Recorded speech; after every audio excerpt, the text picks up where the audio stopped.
And y'all say y'all want black men to lead, but when they lead and go a different way than what you think is right, you have a problem with that. You have a problem with that. So, black woman that wants to be married, are you truly ready to respect and submit to a man? Do you think you can? Or do you just want a man that's going to do what you want him to do and then complain about how he's not a leader? You going to just break a man down, or are you going to actually come with some understanding, come with an open heart and mind? Because I can guarantee you, if you're a Christian, God has told you to do things or put you in situations where you didn't understand, you didn't get it. But in the end, it turned out for your good. And in the end, you have to trust God's leadership, whether you agree or not. So are you willing to do that for a husband? And I just don't know if black women are truly ready for submission. I don't know if black women are truly ready for a man with integrity that will lead, because unfortunately, so many of us never seen it. So many of us bought into the whole, I'm superwoman, I'm an independent woman, don't need no man trope. American black women are facing a crisis. Stereotyped, generalized, fetishized, single, impoverished, obese, and heavily studied. How can black women at large break away from society's negative perceptions and even our own damaging behaviors to move into God's perfect design? This ministry seeks to empower black women to achieve God's goals for their lives by becoming elegant, healthy, loving, honorable women of standard. And lastly, an elite marriageable class of women no man looking for a wife can turn down. Thank you for joining me on this journey. Now let's get started. Hi wives, hi future wives, how are you? Thank you so much for coming back to this channel. Like, comment, and subscribe. Make sure you turn on the notifications so you always know what I have going on here. Make sure you get the free wife mindset guide. The link is below. It's a very quick read. And did I say it's free? It's free. It'll help you understand what it takes to be a wife. It's not just a married woman under the law. She's a mindset. That is what a wife is. Click the link below for that. Also, Marriages for Black Women 2 ebook. It's also very quick to read. All the data, information about how black women were once the most married women in America and now the least. How did this happen? Make sure you click below to get that. Free wife affirmations for the new year. If you know that your goal and your journey is to be a wife and that is what God has called you to, say these affirmations daily. The link for that is below as well. How you guys doing? I hope you had a great Valentine's Day. Let us pray. God, thank you so much for this opportunity to just come before your people and speak to them. And I just pray the right people will click on this video and listen to the message that you have. In Jesus' name, amen. So I want to talk about this. I'm always hearing so much online. You know, we hear about the word submission a lot. And for black women, a lot of black women feel like they cannot submit to a man, specifically a black man, because of whatever they've experienced with black men, maybe what they grew up experiencing from what their mothers or the women in their community lives or whatever TV show, movie, Waiting to Exhale, Color Purple, all of that stuff is offering black women. They feel like I can't really just submit to a man, a black man, because he's not, you know, capable of leadership, or he can't really truly lead me. And I hear that a lot. So there's a problem where there's a lot of black women who are saying, I can't really see myself submitting to a man, specifically a black man, because I just feel like he doesn't, a lot of the ones that they've experienced or know or heard about haven't given those leadership qualities, and they just don't feel like that they can lead in the right direction. And then also I hear, where are the men that we can submit to? So on one hand, I'm hearing black women say, I can't see myself submitting to a man. And they're wincing at the idea of submitting to a man in marriage or in anything. Although, you know, I hear a lot of men say, you know, black women have no problem submitting to their boss. They have no problem submitting for the paycheck. But when it comes to a man that's supposed to offer them security, that's supposed to offer them some companionship and protection and resources, and, you know, that they offer their body to and vice versa, that is a problem. That even that they have kids with, that's a problem. But, you know, I guess submitting to a boss is more okay for some black women. So on one end is black women saying they can't see themselves submitting, and then the other, or they have a problem with it, and then the other hand is black women saying, well, where are the black men who are leading? Where are the black male leaders? Where are the black men who exhibit these leadership qualities that can actually lead us into the promised land, lead us into where we need to go as a family, that I can feel comfortable and I can feel stability from, and I can feel that I can respect him and I can feel his leadership. And so it's like two different things that there are a lot of black women just kind of talking about. If you are a black woman and you're watching this channel, hopefully it's because you're not just interested in the content, but you're interested because you know that you want to be a wife and marriage is something that you believe God is calling you to. I want to say this. I don't necessarily believe either side. I don't believe the side that says I can't really submit to a black man. I can't submit to a man because of all my experiences or my girlfriend's experience or what social media shows me or what other people are saying in movies and stuff like that.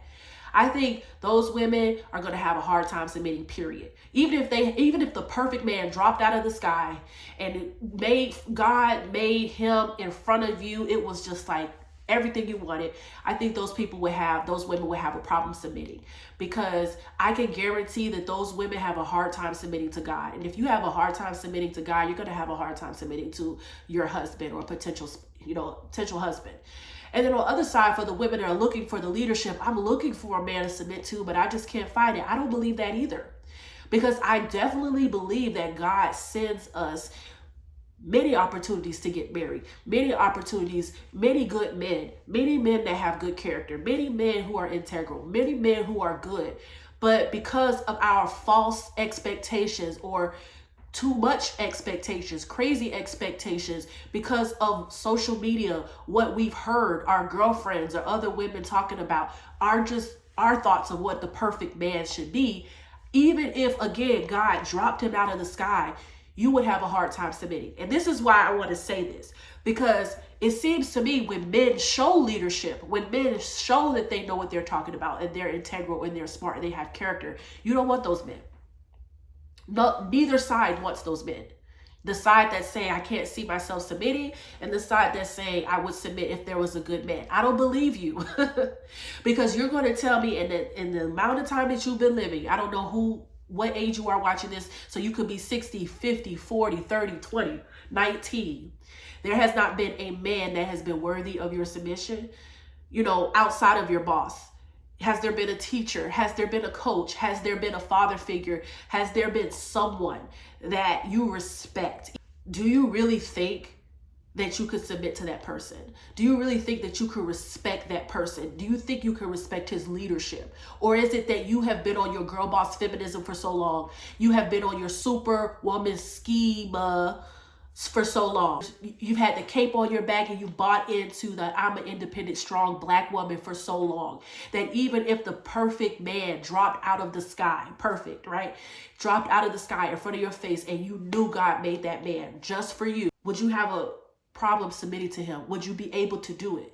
First of all, we have a false understanding of what submission is. Submission is agreement. It's really sacrifice, because it's really just putting your desires down to go with the plan for someone else and that leadership. So the CEO of a company has a certain way he wants to run his company. He has certain rules that he wants his employees to follow. He wants the company to follow and do. And the employees agree to submit to that vision. And that is what a husband is in a marriage. A husband has a certain vision, and you as a wife or potential wife are going to submit to that vision, that goal, that dream, that desire that he has for his family, right? Now, it's one thing if he has no goal, no dreams. You don't need to submit to that. You don't need to respect that. That's not going to be leading you nowhere but blind leading the blind, right? But you're going to tell me that there has been absolutely no men in your life, and it could be a grandfather, doesn't have to be a romantic interest, that you could see yourself being led by. And since that's the issue with most black women, in the sense that most black women, a majority of black women did not grow up with a father. We have more broken homes than any other race of people in America. All right, less marriages. So most black women did not see marriage, and they did not see it the right way. Okay. And so they don't understand this. That's why a lot of this whole I'm an independent black woman is really a cope. It's really a cope because they missed out on a father figure. They missed out on a husband. They missed out on seeing what that's supposed to look like as children. And now they're just coping by coming up with all these other things like, oh, I'm independent. I'm a boss. I don't need this. I don't need that. I don't need a man. So that's a cope.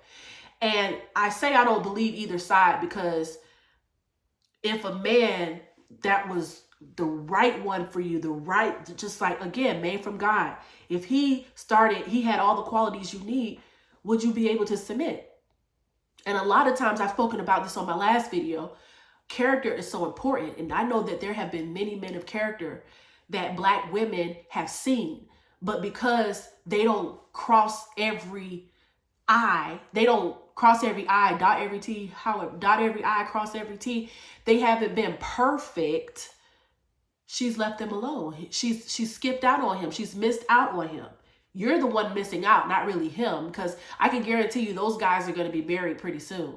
They're going to be fine while you're still trying to figure out at 40, 50 why you haven't found anyone. And so that's what we have to understand. You know, I'm hearing so many black women saying, like, where are these men who are leaders, who I can submit to, who I can, I can see myself following his vision, all that stuff. But you don't want those men anyway. You think they're lame. They may not dress the best. They may not have the best social skills. They may be a little bit awkward. They may not be, this Prince Charming that you think you need. They may not have that little, they may not be Tupac in a suit for you, right? A little edge. They may not be that, but they have leadership, they have quality, and they have good character. And so many black women, because again, of our circumstances of not seeing good men or not seeing marriage in our homes, we don't even know what to look for. And that's why so many black women are willing and ready to be a baby mama to a thug, to somebody wearing gold chains, to someone who is literally awful for them and awful for their future offspring, but they would rather have a baby by him, not even be married, and then pass up on the quote unquote Urkel, pass up on the guy that's a good character that could lead you into a good, stable life for you and your children and be a good example of leadership. But you don't want him because he doesn't talk right. His politics aren't right. He's not this or he's not that. Everything that you want, all of these crazy expectations. But yet if a man had crazy expectations, you're calling him GAY. When men have crazy expectations of women, I see so many women in the comments, for example, Pop the Balloon and all these other dating shows or red pill channels where men are coming up with their high expectations for women. They're the first thing that these women do. Oh, that man is GAY, or that man is so sassy and all this stuff. So you can have crazy expectations, but these men can't. What if some of them are just giving you what they've experienced from a lot of women for so long? But that's another conversation. Another reason why I want to talk about this is because we're actually seeing this play out right now. For example, the political landscape, and I've talked about politics a few times in my videos recently, but the political landscape has changed. Young men are becoming more politically conservative than young women, okay? Although a good number of young women did vote conservatively this presidential election, like a very good amount of young women, almost like 50-50. Still, slightly more young women voted liberal, okay, Democrat. And a lot of polls and a lot of people have been talking about what is it about the Republican Party that they have grasped the hearts and minds of so many young men. Now, traditionally, men have always been conservative. Men have always been conservative traditionally, period. And if you think about it, when it comes to women, women are more liberal when they're single, but once they get married and have children, they become more conservative.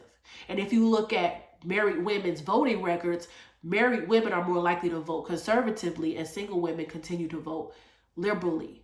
for as long as they're single.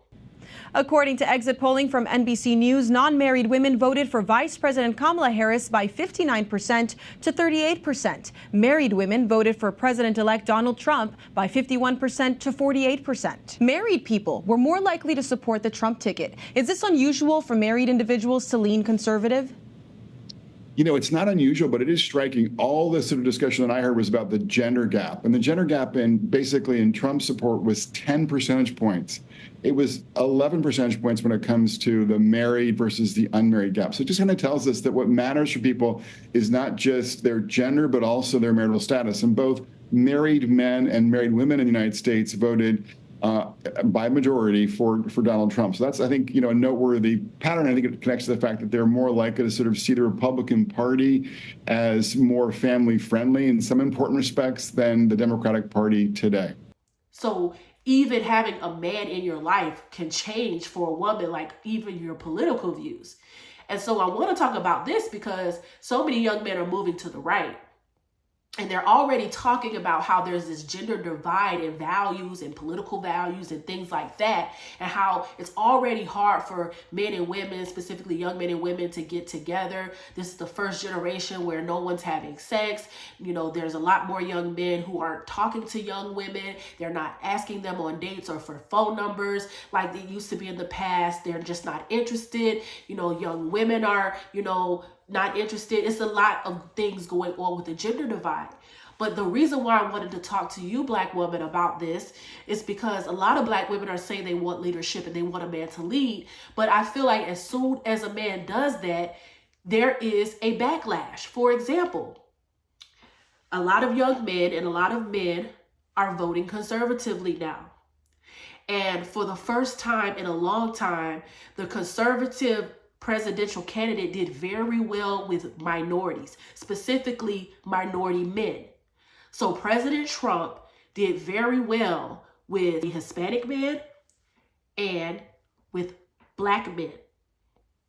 In some places, 36 to 40, about 30 to 40% of Black men in certain states voted for President Trump this time around. Now, the reason I'm bringing this up is because as men are going towards more conservative politics, their values are changing politically, but also politics, how you see your values politic-wise can also change your values in your own and socially as well. And so at some point, those men who are voting conservatively are going to be looking for a specific type of woman. But if you look at the Black community and their voting record, a majority of Black men and women voted Democrat, as they usually do. However, there were many Black people that did not go and vote at all, or they went to the Republican Party. So Black women voted Democrat about 95%, and overall, Black men and women totaled about 75 or 77% of the Democrat vote. So still a majority, but it wasn't in the 90s like it's always been. For years, decades, it's always been Black men, Black women collectively voting majority Democrat in the 90s. This time it was majority Democrat, but it was in the 70s. That's a low number. So that means a big chunk of that number went to President Trump or just didn't go at all. Like people were voting for the couch. They weren't voting for anybody because they didn't like either candidate. The point is, why am I bringing this up? Because for so many of those Black men that voted for President Trump, so many Black women online have been dogging them. Once they find out who they are, once they find out that there are Black men that like President Trump, once they find that stuff out, it's like a full-on attack. One Black woman who has now gone viral for calling out Black men for the results of the election, which she appears to partly blame them for the Democrats' election loss. Never been so devastated behind an election, and it's just like when you a Black woman surrounded by Black men and they say it's not that bad and oh he just hates everyone, bro. Like it was my brother homeboy I was talking to the other day, a Black man, and I found out that he's a Trump supporter. I'm like, he does not like you. So they live on another planet, and it's because none of this affects men. That's why men don't talk about nothing that don't directly affect them. If it does not directly affect men, they do not give a. Because when it comes to politics, it's personal for a lot of people. Right? Like your politics and how you vote actually shows what your values are, what you believe in, what policies matter to you, what matters the most in this world to you. right? So a lot of people hold political parties and political views to the highest high, top tier. For example, there was this video that was going around, and it was a commercial. It was a pop the balloon style commercial, and this was clearly targeted to the Black community. It was a Kamala Harris video. Now, this video was mostly to Black women because Kamala Harris knew, that campaign knew that Black women would have, she had it in the bag with Black women, right? So she knew that the majority of Black women was going to vote for her. And so now she was trying to basically get them to get Black men on board and basically say, if you as a Black man are not going to vote Democrat, then I don't want nothing to do with you, period. You're not getting anything from me. You're not getting SEX. You're not getting dates. You're not getting anything from me, right? Hello, ladies. I'm Trey. It's good to be here. What do you do and how much do you make? I work in finance, making 6 figures. How tall are you? 6'5". Do you have a plan to vote in November? Nah, not my thing. So long, the Black community has been a matriarchy.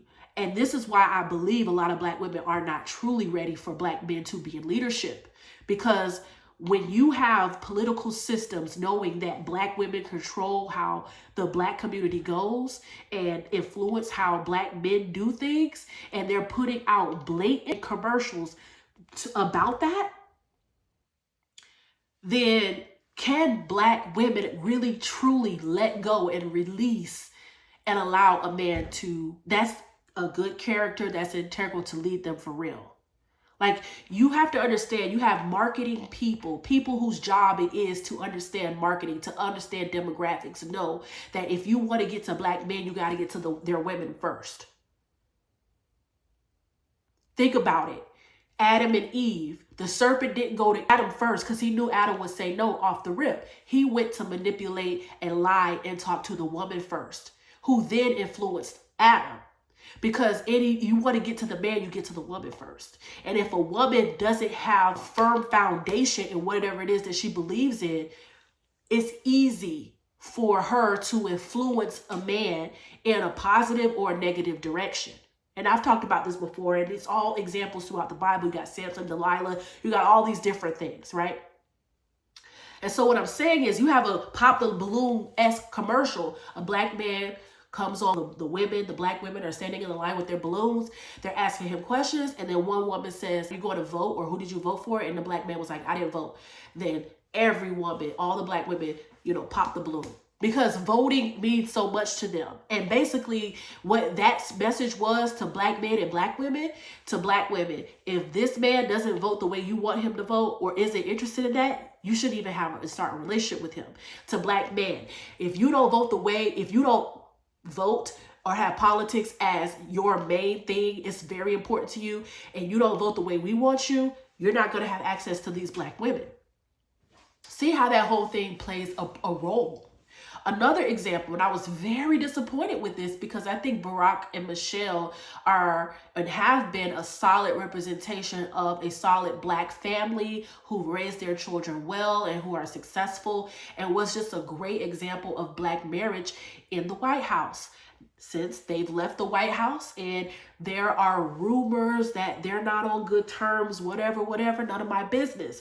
But one thing that disappointed me was during the campaign trail, Michelle Obama, she talked to the Democrats. She did some type of rally or whatever, and she was making a speech to make sure that the women knew that we need to vote for Kamala Harris. And one of the things a Black married woman was saying to the crowd is that if your husband votes a certain way, that doesn't mean you need to vote a certain way. You don't have to go and do what he does. You can change your vote. You can secretly vote the way you want. You don't have to vote the way your husband wants, okay? Men don't know how it is. At that time, baby deletion was the big marker of the Kamala Harris campaign. So basically she was saying, like, it's our body, it's our choice, it's our rights. And you may be a married woman, you may have a boyfriend, whatever, and your man may vote for Trump, but you don't have to do that. You can go behind his back. He may think you're voting like him, but you can go behind his back and vote for how you want it. To anyone out there thinking about sitting out this election or voting for Donald Trump or a third-party candidate in protest because you're fed up, Let me warn you, your rage does not exist in a vacuum. If we don't get this election right, your wife, your daughter, your mother, we as women will become collateral damage to your rage. And to the women listening, we have every right to demand that the men in our lives do better by us. And we are more than just baby-making vessels. And if you are a woman who lives in a household of men that don't listen to you or value your opinion, just remember that your vote is a private matter. Regardless of the political views of your partner, you get to choose. You get to use your judgment and cast your vote for yourself and the women in your life. Remember, women, standing up for what is best for us can make the difference in this election. And I was just so disappointed in Michelle, because I'm like, Michelle, you're basically trying to break up marriages. You're basically trying to say, if your husband wants to do this and he thinks you're on board with him, you don't have to do that. You can secretly, it's kind of like that whole thing of, well, you know how some people will say, when you're married, just stash some money under the bed or have some extra money on your own that your husband don't know about, because you never know what can happen. I never like that kind of stuff, because I feel like it's the same as it's cheating. It's adultery.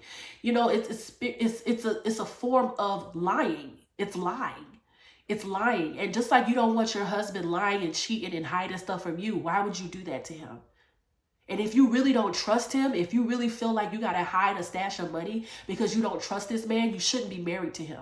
And I'm pretty sure there were red flags before you even got married that he wasn't integral. So I never understood telling women, oh, have some money on the side so your husband don't know. No, my husband knows everything I got going on. I trust him. And if listen, I'm not worried about what he's doing, because God see him. It's not my job to change a man at all. It's the Lord's job. It's my job to be his wife and do what I need to do, because I have to stand before God and he's going to hold me accountable. My husband isn't standing before God with me. My apostle, he always says, there is no couple's judgment. Everyone will be held to account. That's what the Bible says. By yourself before Jesus. Okay? So what he got going on doesn't concern me. The Lord will deal with him just like he deals with me. And I was very disappointed to see a black married woman who has been the pillar of wifehood for black women for so long sit here and basically tell women to potentially break up their homes and go behind their husband's back, start issues by voting for someone that their husband doesn't like, by changing their votes of baby deletion rights or because of all this stuff.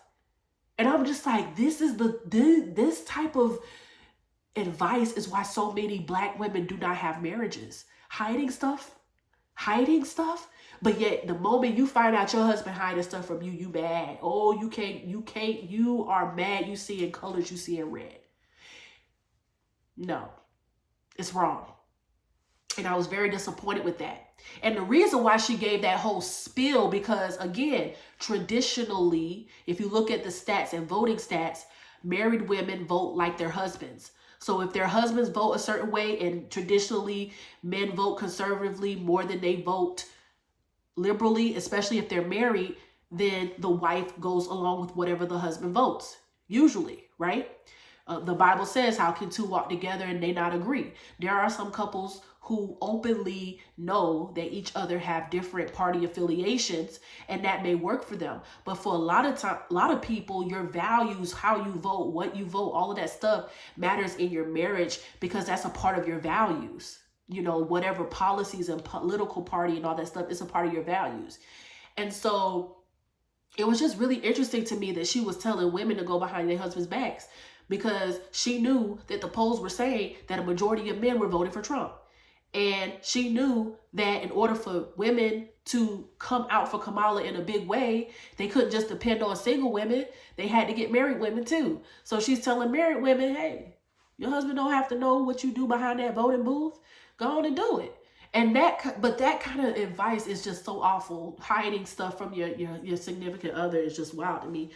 And saying that, like saying it saying as a married woman, you should keep some money to the side so your husband don't know, or you should vote the way, you know, so your husband don't know, or you should do, it's just like setting you up for disaster. It's all those little secrets will eventually lead to a big secret one day, and then you're a mess. And for someone like her to have been such a beacon of hope, anyways, that to me also solidified not just what she was saying and how I just thought that was terrible advice for Black women who want to be married to follow, which is like, just lie to your husband. But it also was just like, this is why the Democrat Party isn't really a party for married people. Again, if you look at the stats, historically, married people vote conservatively because married people have various concerns and ideas and thoughts that Democrats don't have. They're a party of single women, and they really are a party of women at this point. And there have been so many people that have been talked about how like so many men are going conservative, especially young men are moving conservative, and how the Democrat Party has been feminized, and there's not many masculine, strong men that represent the Democrat Party. And if you look at the polling data, it just shows you that that's what it is. And so it just was like, okay, if you want to be a married person, you probably shouldn't be listening to stuff like that from that side, because they're just going to keep you single or have you in divorce court real soon. And so this whole election, a lot of Black men voted for Trump. A lot of Black men voted for President Trump. And I saw so many Black women upset that they felt like they did their civic duty. They did their part in saving America. Because you know what happens every few years, you know, the Democrat Party always talks about how Black women are the backbone of the Democrat Party, and they're the backbone of them, and how they run things, they make things run smoothly. They're always voting in big numbers for Democrats, et cetera, et cetera. But yet, 95% of Black women voted Democrat. A huge chunk of Black men voted for Republican. And even celebrities, even if it was a Black man celebrity and they found out, like, you know, they had Nelly and all these other Black men vote, Snoop Dogg, performing at President Trump's inauguration. And I saw so many Black people, not just women, I saw some men too, but a lot of Black women upset about that, calling them out. And when I seen that, I said, this is why the Black community is the way it is. It should never be the woman leading anything. It should be the man leading. But for so long, women the matriarchy have led the Black community. And y'all say y'all want Black men to lead, but when they lead and go a different way than what you think is right, you have a problem with that. You have a problem with that. Because you hold politics to your heart. It's such a dear thing to you. And I get it. It's important. Politics are important. But if a man is actually leading, and a lot of times, some people not going to like this, but when a man does what he does, he usually gets away from the woman. That's why at some point a boy needs his mother. In the beginning, nurturing stages, a boy needs to be with his mother. He needs to be nurtured by his mother. But then at some point, a mother has to let the boy go with the father. The mother can't do so much. That's why it's important to have two-parent homes in the Black community. Because at some point, the mother can't teach a boy how to be a man. The boy has to graduate from the mother's love and nurturing and unconditional love, which will always be there, to, okay, now I need to get more understanding and more access from my father. Because that's a whole nother thing, raising a boy. And that's why there's so many Black boys who are emotional, who have problems, who have anger issues, because there are so many of them being raised only by women. And I'm not just saying, well, it's because of the woman's fault. I'm not saying that at all. I'm just saying, like, that's the reality. And I remember there was an article, and this is not just in the Black community, but I remember there was an article or a poll or something that said, like, this generation, these last few generations of men have been the most feminized ever, because for the first time in so long, so many people are growing up without, so many young men are growing up without fathers, that they are overly feminized. And then we wonder why they run to men that we may deem irresponsible, or we may say that that man is weird or has, moral issues. But some men are just craving male attention. They want masculinity. Then you have a culture of feminism that's saying masculinity is toxic, is wrong, things that are just inherently male. Oh, that's bad. So you have that. Then you have more school teachers are women than men. Mothers and the aunts and the teachers, and so much of a man's growing up, if they don't have a father or any masculine role models, are females. And so then you wonder why so many men are running to the red pill community, or running to the Andrew Tates, or certain places that maybe a lot of women are like, those people have character issues and moral issues, and I don't agree with them. But a lot of it is because they are craving that masculinity that they don't get from their fathers, because their father either isn't there or isn't present. And when a boy or a man, they go their own way, how many women are supporting them? Now, I'm not saying support a person, a man, when he's really, truly, morally doing something wrong. But what I'm saying is, he is voting another way. Black men decided, a big chunk of black men decided to vote for Donald Trump this election. And so many black women were angry and saying all kinds of stuff about that. That to me shows that a lot of black women are not ready for leadership. They are not ready to submit. They are not ready for a man to truly lead. You can question, hey, I don't necessarily understand why he voted that way. But how many of these black women are really trying to have honest dialogue and conversation with these black men who voted another way? How many of them are just shaming them, calling them names, saying that they're this, saying that they're agents of white supremacy and all that stuff, versus actually trying to understand with an open mind, without bias, with an open heart, why so many black men were attracted to Donald Trump, why so many black men voted that way. It's becoming a phenomenon, right? And it wasn't just black men, it was Hispanic men at crazy numbers. He did the best with Hispanics and blacks than any presidential candidate has ever done that is Republican in a long time. So it's not about, oh, these black men are traitors. No, they're actually stepping. One way that you can step into that masculine leadership role is you get away from what women are voting for and you vote for what you believe as a man is important to you. And as a woman, if you really truly want to submit, or you really truly want to understand, then you try to understand what that is. Because a wife, we have to get understanding. There may be things that our husbands may do that we don't understand. They may be into things that we're not into, we don't get it. But a wife isn't shaming her husband, calling him all kinds of names, saying this, saying that, you this, you that. No, a wife is really trying to understand from his perspective. Okay, why did you vote that way? Or why do you watch this, or like this, or like, what is it about this? I'm really just wanting to understand you. I'm not judging you. I'm not calling you nothing. I just really want to understand that. And that is what a wife does. She's trying to be understanding. She's trying to figure out, okay, let me figure out what my husband is into. Why is he thinking this way? Why is he into that?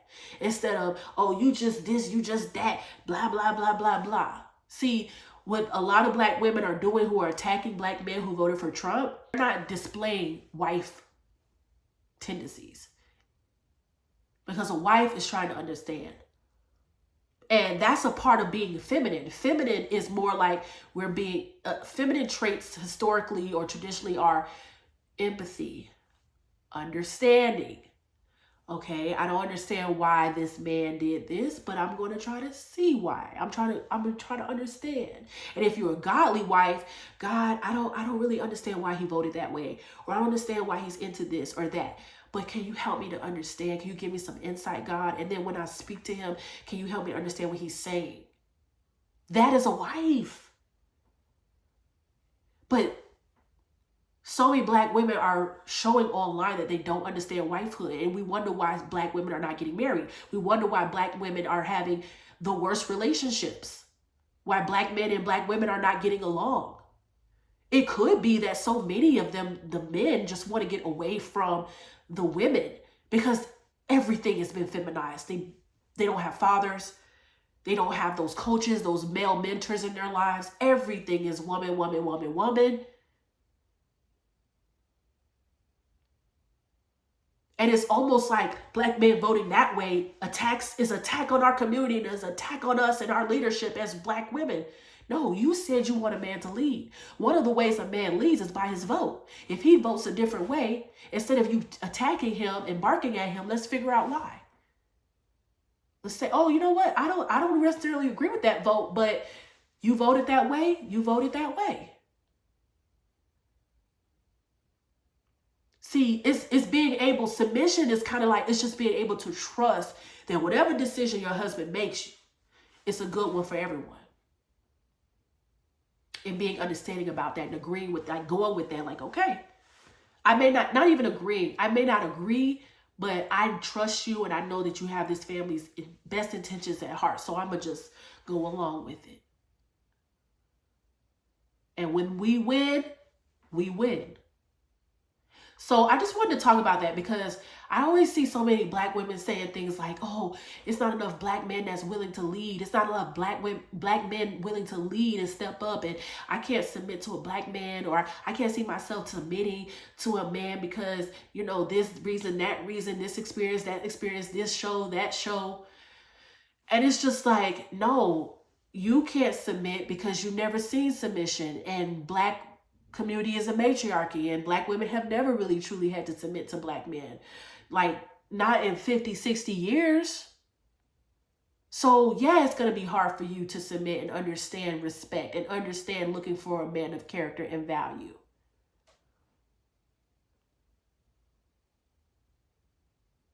You know, Chloe Bailey, I've talked a lot about her recently, and she's currently dating this guy who's a rapper, and it's just so sad to me because Chloe, Halle, they had their parents. Their parents are still married, still together.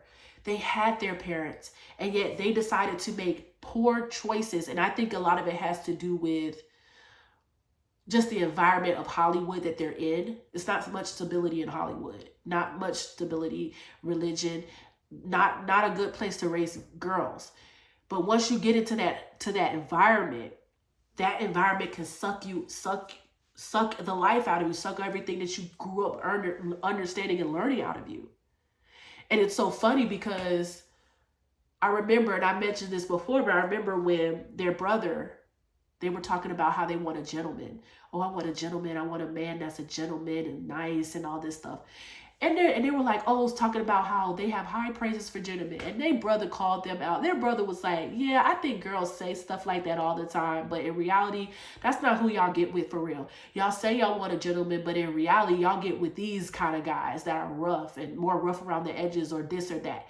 And their dating choices continue to prove what their brother was saying. That it's so many women that talk a good game about what they would love in a man and what they want. But in reality, that's not. Gentleman. When a guy is a gentleman and is like nice and kind and gentlemanly, that's like, whoa, okay. Like, yes, please take my hand. Yes, okay. That opens the door. Yeah. I don't know if that's really true though. I feel like you guys just say that, but sometimes y'all girls are like, you know, he's a little too nice for me. And so I just feel like y'all just say that just to say it, really. I feel like y'all really I will expound. I feel like y'all are really attracted to like player dudes. What? Over gentlemen, if I'm being honest. People, you know, a lot of black women, celebrities are still having babies out of wedlock. All kinds of foolishness. You know, so it's just, at the end of the day, marriage-minded black woman, if you are marriage-minded, you will start the process of doing what you need to do to become a marriage-minded woman. It's not enough to just have faith. Now you got to work on it. And so you say you want a man that's leadership, that will lead you and your family, and that you can trust and all that stuff. But then you question his voting choices without really trying to understand them. When you see so many black men voting for Trump, that's a problem for you. And you're not trying to understand. You're calling them agents of white supremacy. You're saying all this stuff. It's just chaos. And then you wonder why so many men don't want to commit or deal with certain women because of that very fact. You're not coming with understanding. You're coming with barking. You're coming with nagging. You're coming with attacks. I want a man to lead, and I want a man to make his own choices and blah, blah, blah. As soon as he make a choice different from you, as soon as he vote a different way, as soon as he does this different for you, it's a problem. So what is it that you want for real? So many of us bought into the whole I'm superwoman, I'm an independent woman, don't need no man trope. And is still saying it and buying into it at 50 years old. We have some of the best female actresses and personalities that when they were in their 20s, they were it girls. They were the hottest girls, it girls. Men were throwing themselves at them. Now they're 40, 50, 60 and still single and still acting as if they're those 20-year-old girls who have all the options in the world, and nobody is really coming to claim them or wife them up or nothing. So who should you really be listening to? Are you willing to make that change? Are you willing to let a man lead for real? Or do you just want some man to do what you want them to do? You want to pull them around. Because I don't know, when I see a lot of black women say stuff about, oh, this man voted for Trump, this man did this, and it's just like, but I thought you wanted leadership. Leadership is going another way sometimes. It's not always agreeing. The one time black men decide to vote the way they want to vote, because historically black men and black women vote together, and it's usually with the influence of black women, the one time they decide to vote a different way, it's a problem. And so that just shows me right there that a lot of black women are not ready for that leadership. Because the moment he expresses something to you, or wants to change something, or wants to require something from you, shows that leadership in the marriage, in the relationship, you're going to have a problem. You're going to be screaming tooth and nail. Then that man will go away to find somebody that will agree with him.